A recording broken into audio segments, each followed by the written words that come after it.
Okay, guys, I'm making this podcast so that, those of you who can't get enough spinning in your everyday can do it vicariously through me, if you would like.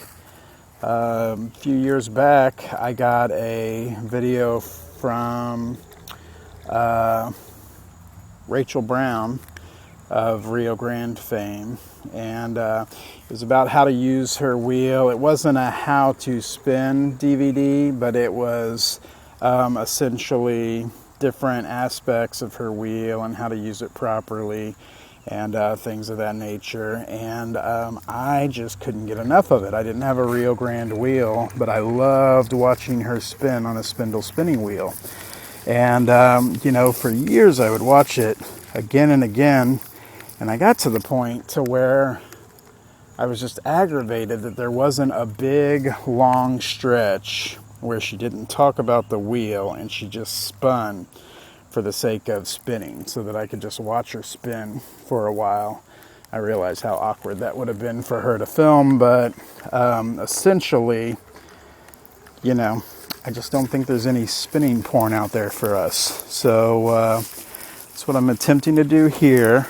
The show is going to run as just different fibers, different weeks, different wheels sometimes, maybe drop spindling sometimes. Just really depends, but essentially it's not going to be content driven. I'm not going to prepare stuff. I'm just setting up a camera every week and just shooting about a half hour of spinning and hoping that is something that people need to see. I'm also hoping that just a rising familiarity with the spindle wheel will come from people seeing it used again and again, and maybe that will give people a familiarity that'll answer a lot of the questions that maybe they don't have a resource for answering on their own. I know that I knew a lot about spindle spinning just from watching Rachel long before I ever got a wheel that made it possible for me to try it. So hopefully we can do that with this. What I'm spinning today is Jacob's fleece. It's not from my Jacobs, but it is their siblings. The people who sold us our sheep would go with us every year when we'd get sheared, and they never kept the wool, so they would give us the wool, and we'd bring it home and wash it and spin it and knit them something out of it and take it back to them, and they were pretty tickled by that. But this is either a brother or a sister to our sheep. We've got twin girls, Catherine and Bianca, and they have amazing wool. We do not coat the girls. We just let them wear it out all year long in the rain and snow and cuckleburs and ticks. But they're a bit of a priss, and they keep their coats pretty nice. They stay fairly healthy too, because every time our shearer comes, he asks if we have bred them, and we always have to tell him, no, that's food babies, not actual sheep babies.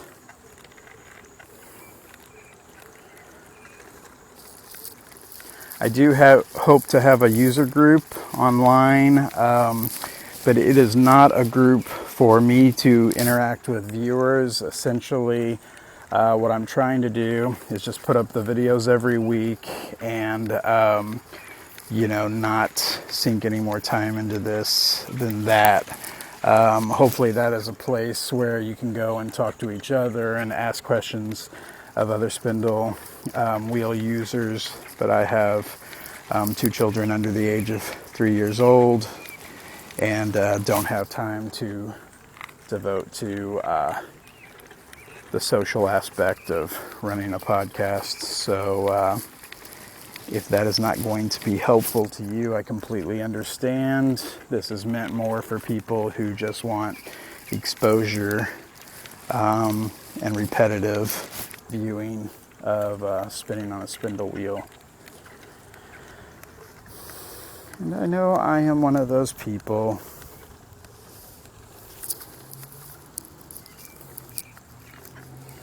I do hope to periodically explain some of what I'm doing, but I do not mean this as a how-to video for sure. I don't plan on shooting tutorials or how-tos and taking requests or anything of that nature. I really just want it to be a little time that you can sit and spend with me and spin with me.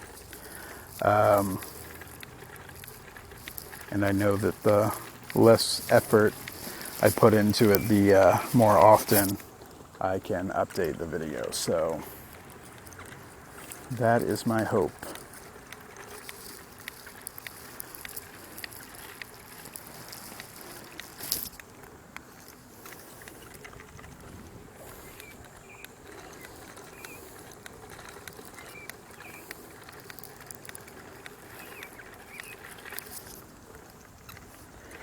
So I'm taping audio for this over my hands-free Apple earphones, so hopefully that will be good enough. But I'm really wanting to shoot in some different locations all the time, so I kind of need something that will be a common and consistent audio experience. And I really don't know anything about audio, and I can't devote any time to learning. So if this sounds decent, think Apple.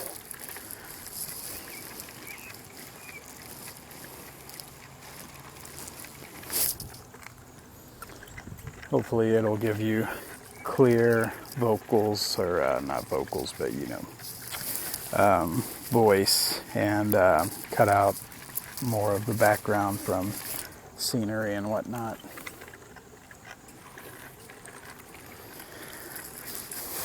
This view I've got set up is not going to be what we always shoot with. Essentially, I'm only going to set up one view each time and hope that that covers what I want you to see. But then the next week I will cover a different angle. So if you're not able to see my drafting hand too much this week, that's okay. That'll be down the line and you'll see my drafting hand more, but the spindle less. We can definitely show a little more treadle as we get to know each other better too. But I'm not the kind of guy to show you that right off, no matter what you've heard.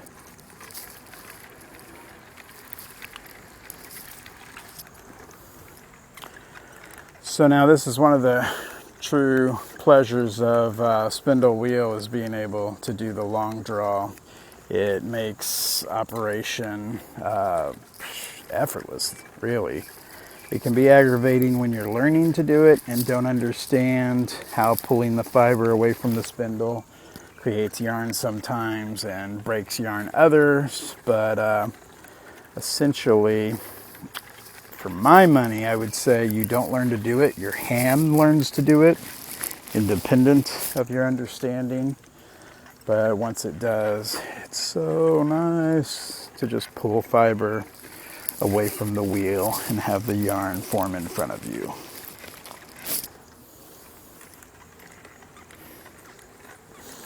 Now what you see me doing with my second hand when it's time to wind on is I'm pulling the fiber up over the spindle and in the opposite direction, because that essentially divides the yarn that I've spun since my last wind on into thirds. And the way that works is I come back about a yard, but then when I bring it back over here, what I'm left with is a foot of yarn on this side of the spindle, a foot of yarn on this side of the spindle, and then another foot of yarn going back to the spindle. So now I'm only 2 foot wide here where I've got my hands and I'm spinning on, even though the amount that I've spun is 3 feet long. And that makes it very handy to wind this stuff on. So you can see it's effortless when it comes time to wind on. And in the meantime, you can just let your yarn hang. It doesn't have to have tension on it like you would need with a flyer wheel or something of that nature. It's nice to not have to have any kind of tension on the fiber that you're spinning. And being able to add as much or as little twist to it as you want.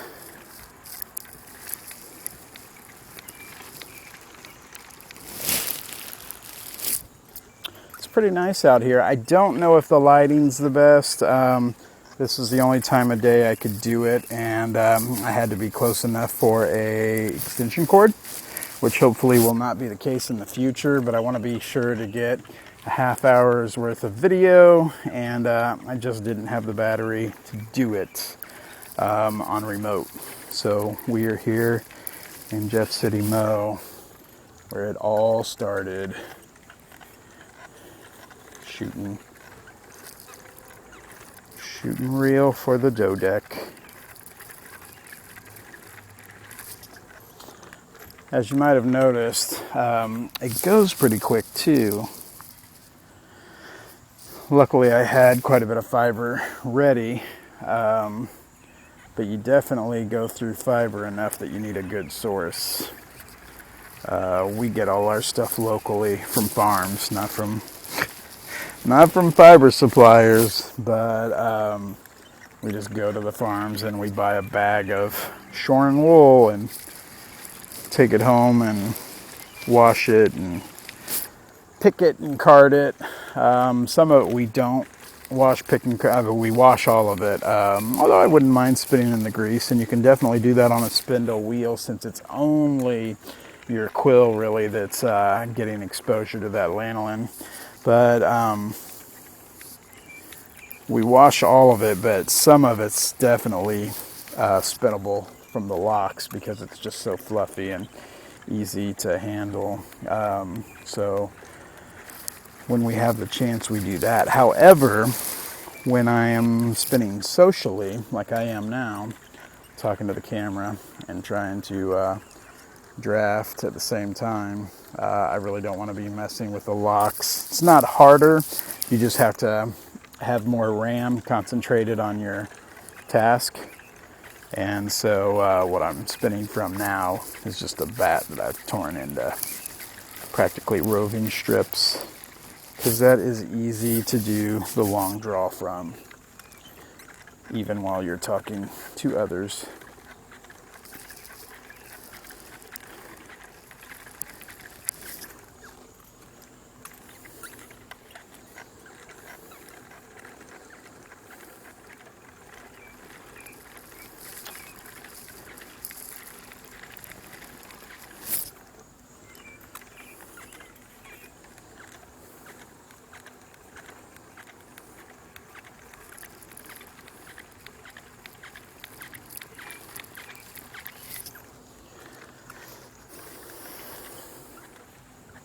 I really wish they would post Rachel's video.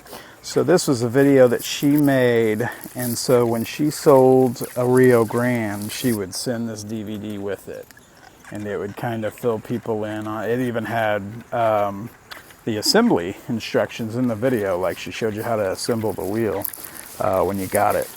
But they would also sell the DVD separate, and that's where I got it from. But now that she is gone, and I'm not really sure that they need the DVD as much to sell wheels and things of that nature. I'm not really sure what shape the estate is in or who owns the name to the wheel right now. I know she did make the wheel with another gentleman. But I just really wish they would put up the video of her spinning so that people could hear her and see her at the wheel. She was a great fiber artist, and it's sad that she's not with us any longer. She was still alive when I was watching the video, and well, she was still alive when we launched the Dodec, actually, but not for that long. She passed in the first, I believe in the first year that the Dodec was out.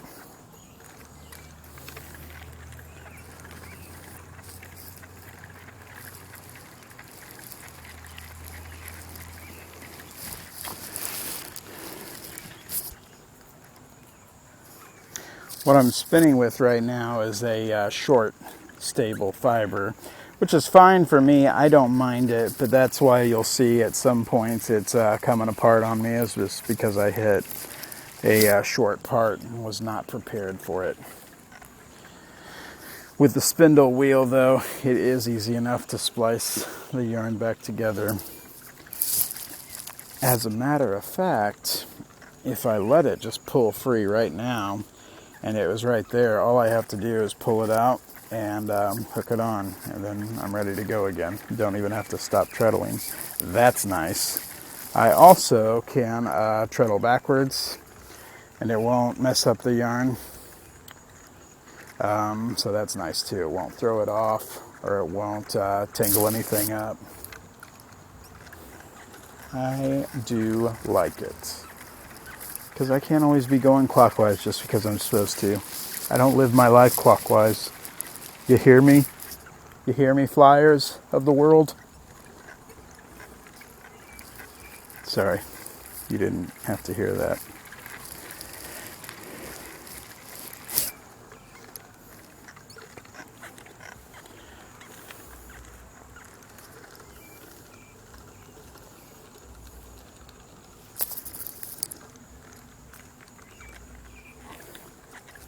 You'll actually notice that on the back of the spindle, where I'm putting more fiber onto it, it's actually thinning because it's packing down so much, which always drives me nuts. If I get a little too much fiber towards the front of the spindle, I'll start packing more on the back of the spindle, but that ends up making the back of the spindle seem even skinnier.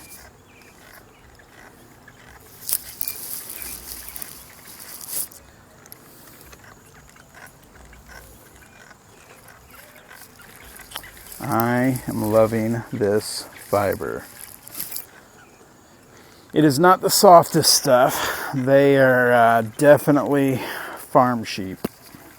So they're kind of rough. I wouldn't say they're scratchy, but they just have not been coddled. Our sheep have been coddled. Their wool is very soft, but these are not pet sheep. These are farm sheep.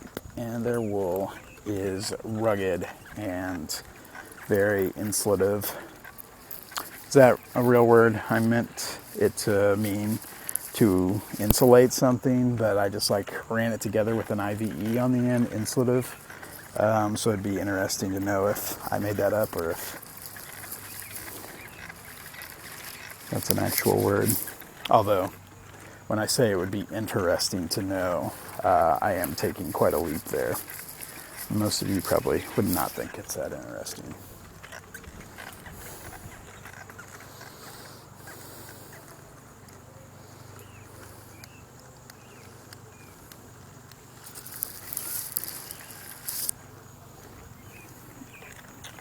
We're getting a pretty good cob on there now.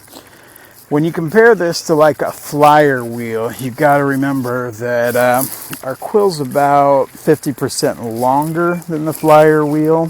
So if you can imagine that this cob on a flyer wheel, which will have a shorter bobbin on it, is quite a bit thicker already.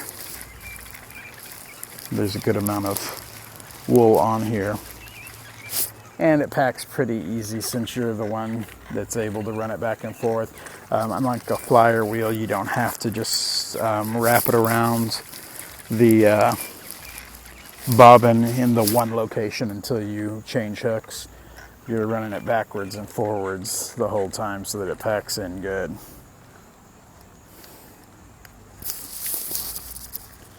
I love it.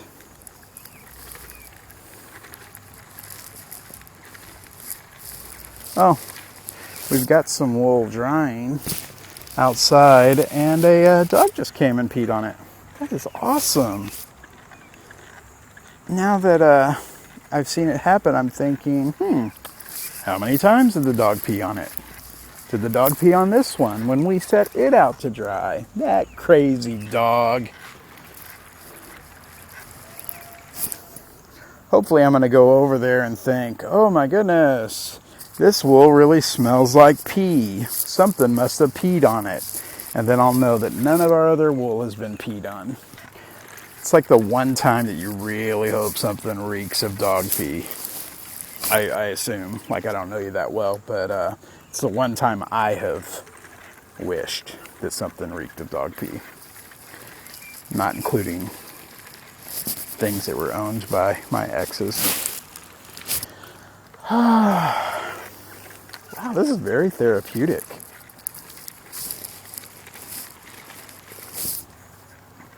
Talking about my exes, not spinning. Spinning gets me all tight in the shoulders. It's very tense.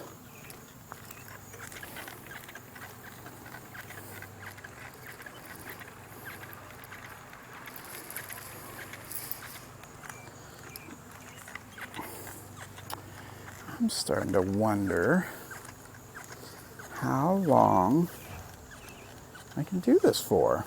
I really do want to shoot for about a half hour each week, but with nothing to talk about and the repetitive spinning I'm going to do. Although this might be kind of repetitive in the beginning, since this one will vary from next week's and that one will vary from the week after. I'm hoping that you will become more used to it. But essentially, this is probably what you have in store. Whatever I start doing at the beginning of the video is what I will be doing the entire video. As a matter of fact, I might be spinning the other part of this bat in the next video. And then in the third video, just be plying the two plies together. Because that would definitely give it a structure and you'd get to see the entire process. I just plied last night a bunch of this Jacobs wool from the same fleece. I did 170 yards of a 2-ply and a sport weight. It was 1.8 ounces.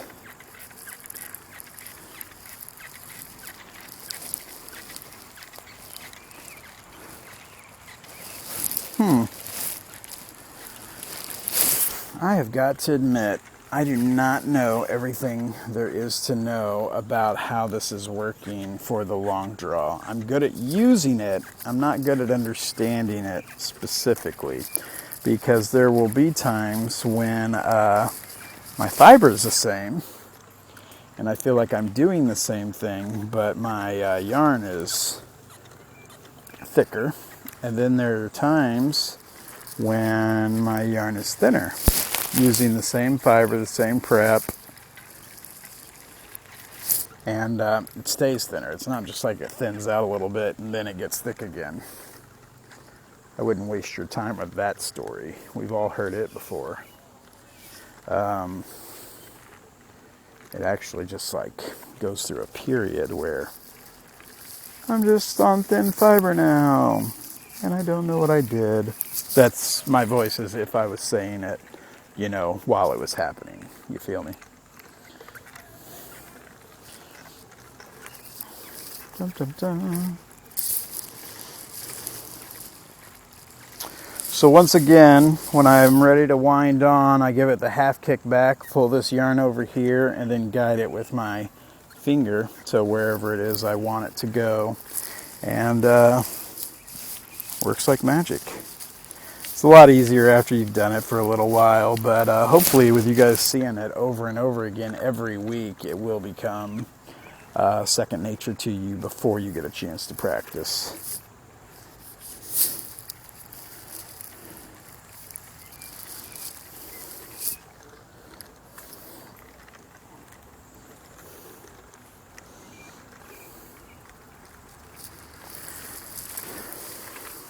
I don't know where all I'm going to try to shoot. I would like to shoot on the farm. The farm is about 20 miles out of town. It'd be nice to shoot out there by the barn. I'd like to shoot at the Capitol.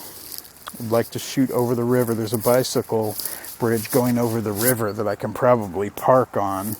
By park, I mean put down my tripod and my chair and my spinning wheel and shoot a video. Where else?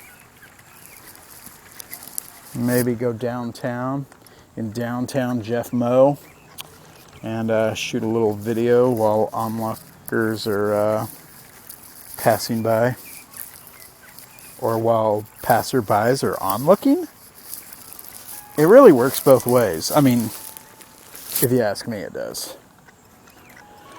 Well, guys, I tell you what, I've been loving this, and I'm hoping to shoot 3 or 4 of them before I put them up. So I've got a good number of them to put up all at once. And I think that's the plan going forward, too, is to just keep an excess of them shot and edited, and then I can post them regular.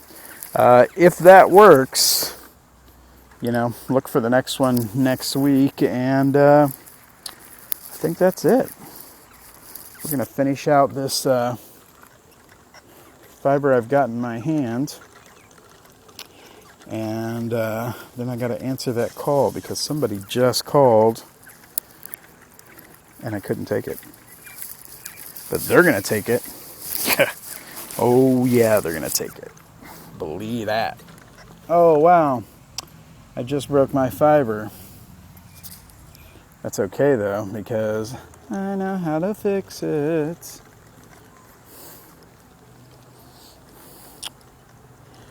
Ugh. Yeah, dude. That just happened. For real. Ba-ba-ba. Well, if nobody likes to watch other people spin, it was nice to put this up anyways. But if you guys like it, tell other people about it and be like, yeah, this guy, he spins.